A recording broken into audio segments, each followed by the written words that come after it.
देखो, आप यकीन करोगे नहीं, लेकिन मैं गया इंडिया के मोस्ट पॉपुलर तीर्थ दाराजी।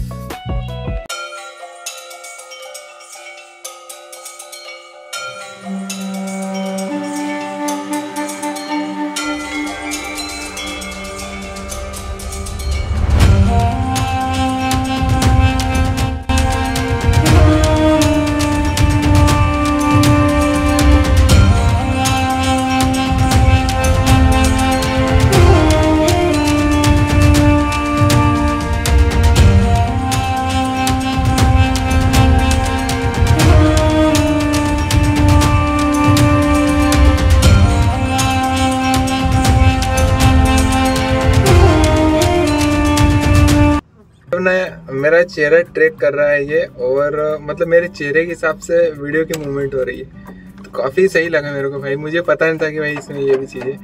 तो फाइनल हम शुरुआत करते हैं इस जर्नी की। बाकी काफ़ी टाइम हो गया है, मैं घर पर हूँ अभी, बस इसे एडिट कर रहे हैं, आप लोगों को दिखाते हैं। तो जर्नी की शुरुआत हम करते हैं, और इससे लंबे लंबे पहले ट्रिप में काफ़ी बार मम्मी जा चुका हूँ नर्मदा किनारे, मेरी नानी वहीं पर रहती है।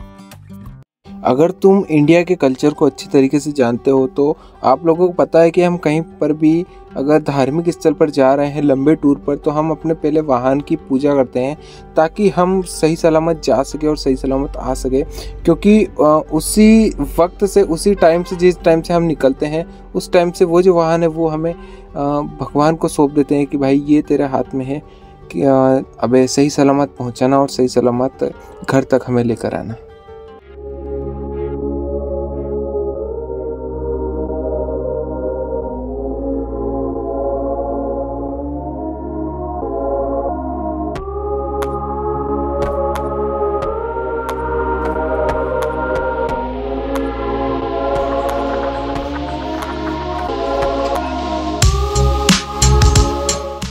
गाड़ी की पेड़ पूजा तो हो चुकी थी, लेकिन हमारी बाकी थी, और इसके लिए हमने जो लोकेशन चुनी वो थी माता का दरबार, यानी कि देवास, जिसे हम टेकरी वाली माँ के भी नाम से भी जानते हैं। भाई पता नहीं ऐसा क्या है, बट साल में 2 बार नहीं, साल में 1 बार माँ हमें कहीं पर भी हो, कहीं ना कहीं से तो हमें बुलाए लेती है भाई।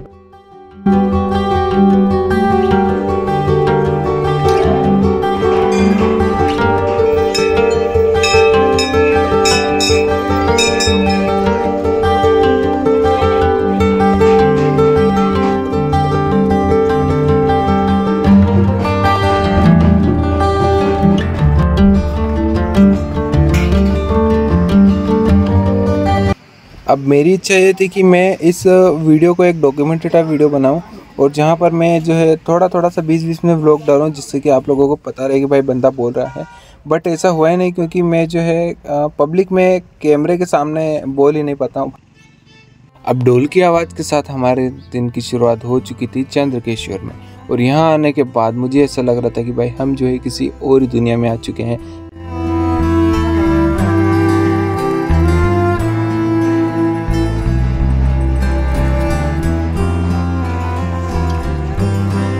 हमारे भारत देश में दाराजी स्नान का एक बहुत अधिक महत्व है।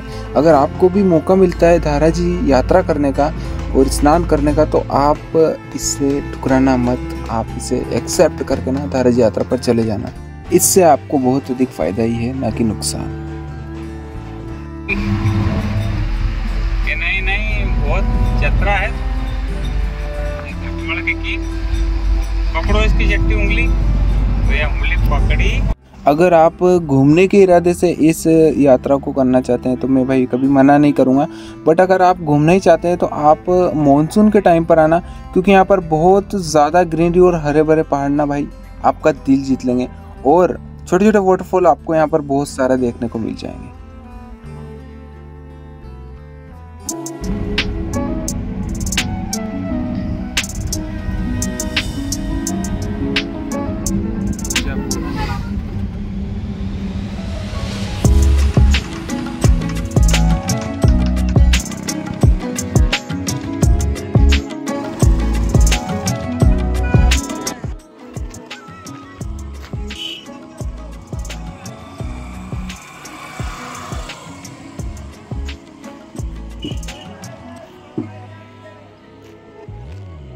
पहाड़ों में समोसा।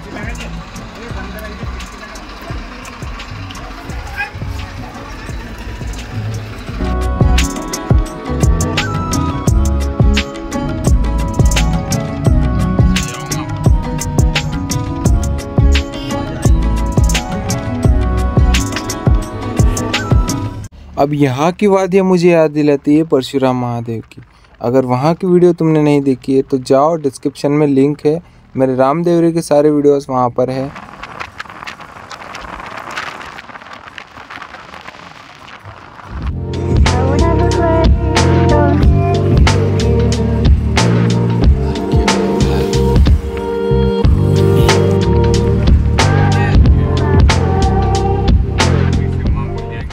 क्या लव कुश का जन्म जो है वो एमपी में हुआ था? अगर हाँ तो मुझे कमेंट करना, अगर गलत भी है तो मुझे कमेंट करके बताना।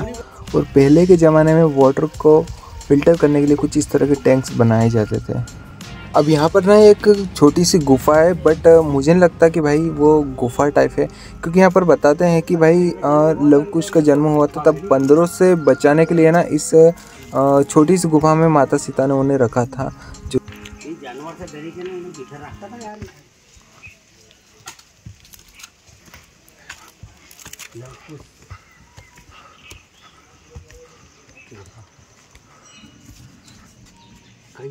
अरे वो अरे वो ये पे हाथ लगाया नहीं। हाँ। अब इन पेड़ों को देखो, अगर यहाँ का वेदर कुछ अलग होता तो ये कुछ इस टाइप से दिखते। ये थोड़ा अलग हो गया। मैं स्नोफॉल सेट करने की सोच रहा था, बट हुआ नहीं।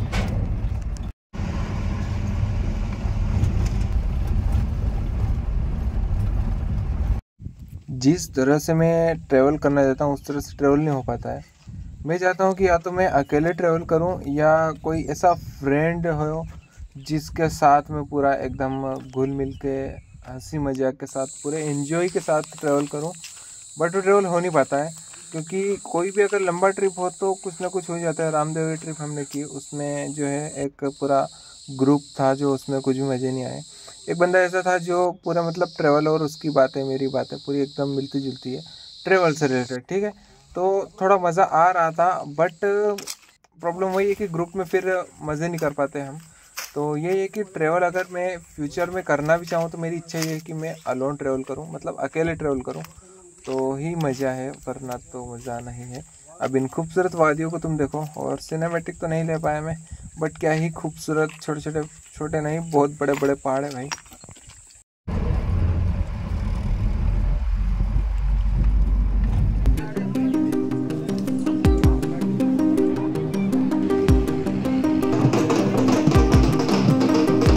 ऐसा इतनी गाड़ियों का मेला।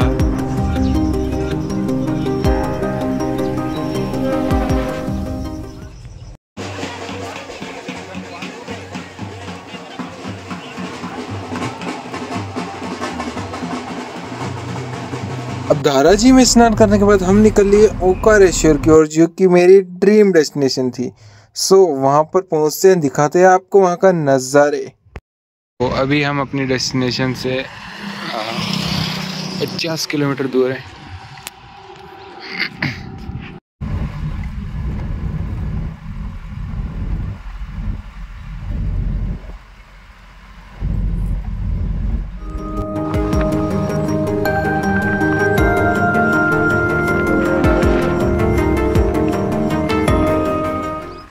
तो ये है ओंकारेश्वर का डैम, और नाइट में कुछ इस तरह का दिख रहा है।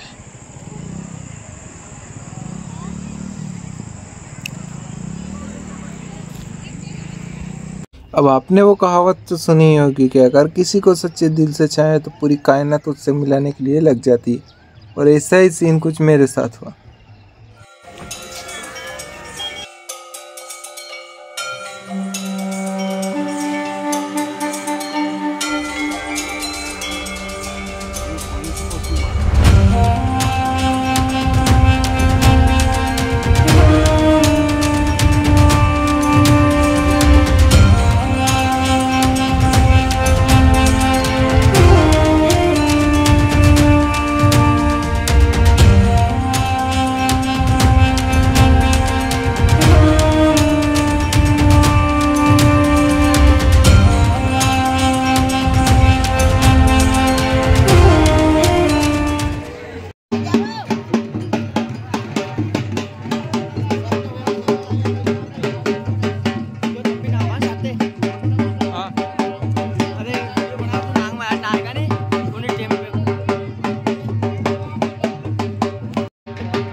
भाई इसे कहते हैं फुल एंजॉय।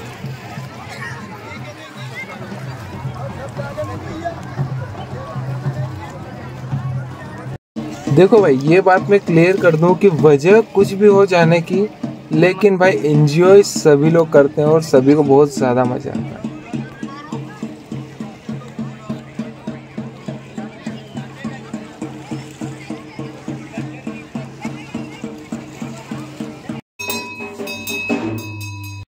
जिसने भी मरने से पहले माँ नर्मदा या माँ गंगे की परिक्रमा एक बार कर ली स्टार्ट से जो एंड तक, उसने वो जान लिया है जो वो जीवन में नहीं जान पाता था।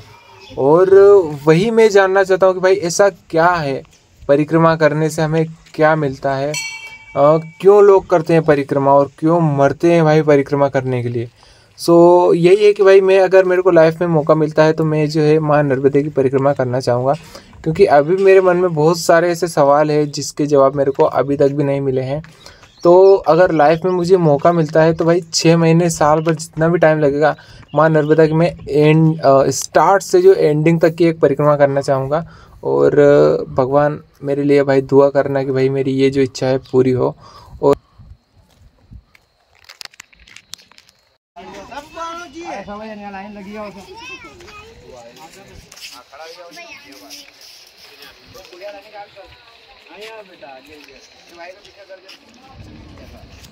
तो ऐसा लगता है कि भाई किसी ने यहाँ पर जो है ऐसे ना ब्लॉक्स बिछा दिए पत्थर के, ये देखो तुम।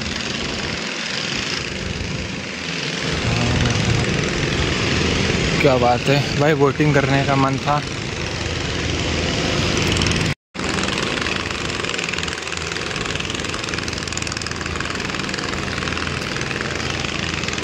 तो ये है मेन ब्रिज पुल और पूरा तार से बंधा हुआ।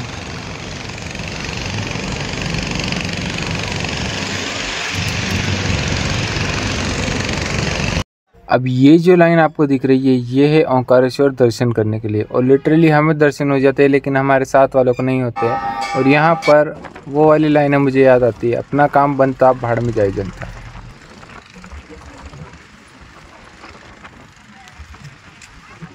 देखो यार, आप कहीं पर भी और कितनी दूर क्यों ना चले जाए, अगर आपको ट्रैफिक नहीं मिला तो मेरा नाम बदल देना। और नाम बदल ही रहे हो तो मुझे मत बताना कि भाई क्या नाम रखा है, ठीक है, क्योंकि मैं सुनने वाला भी नहीं हूँ।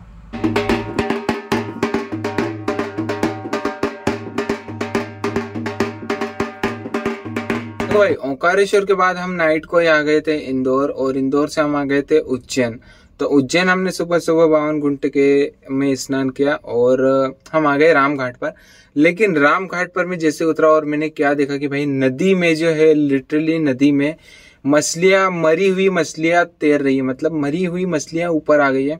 और मतलब ऐसी बदबू आ रही थी कि भाई पानी ऐसे, भाई अब मैं क्या बताऊं। अब गवर्नमेंट को ये बात पता है। अब जब ये दीपोत्सव बनाते हैं और दीप, बहुत सारे दीप रामघाट पर जलाते हैं, तब दीप जलाते चलो एक खुशी जता रहे हैं, सनातन धर्म है हमारा, ठीक है। बट उसके बाद जब जो तेल बचता है वो तेल सारा पानी में चले जाता है, उनको इन चीज का ध्यान नहीं रहता है। नदी का पानी लिटरली रुका हुआ है और लोग उसी में स्नान कर रहे हैं। अब देखो यार, मैं धर्म को बीच में नहीं ला रहा हूँ, मैं बता रहा हूँ कि जो ये सरकार बोलते हैं ना कि साफ स्वच्छ पानी रखो, ये करो वो करो, लिटरली इनके भाई, जब महाकाल की नगरी में माँ शिप्रा मैया है तो उसको भाई थोड़ा सा अच्छा रखो, साफ करवाओ उसे, ठीक है। साफ क्या करवाओ, बहता हुआ पानी रहे ना तो भाई ऑटोमेटिक नदी साफ रहती है। बट पानी रुका हुआ है जिस वजह से मछलियां भी मर गई है, पता नहीं कौन सा केमिकल यार झाग निकल रहा था उसमें से। बट जो भी है, जैसा भी है, हमने तो भाई हमारी यात्रा पूरी की। और अगर आपको इस यात्रा में मजे आए हैं तो एक लाइक एंड सब्सक्राइब कर देना, ठीक है। सो मिलते हैं आपको एक और नए वीडियो में। Bye bye, goodbye, take care. और वीडियो लेट आई है, लेट आने का रीजन है आलस आलस आलस। Bye bye.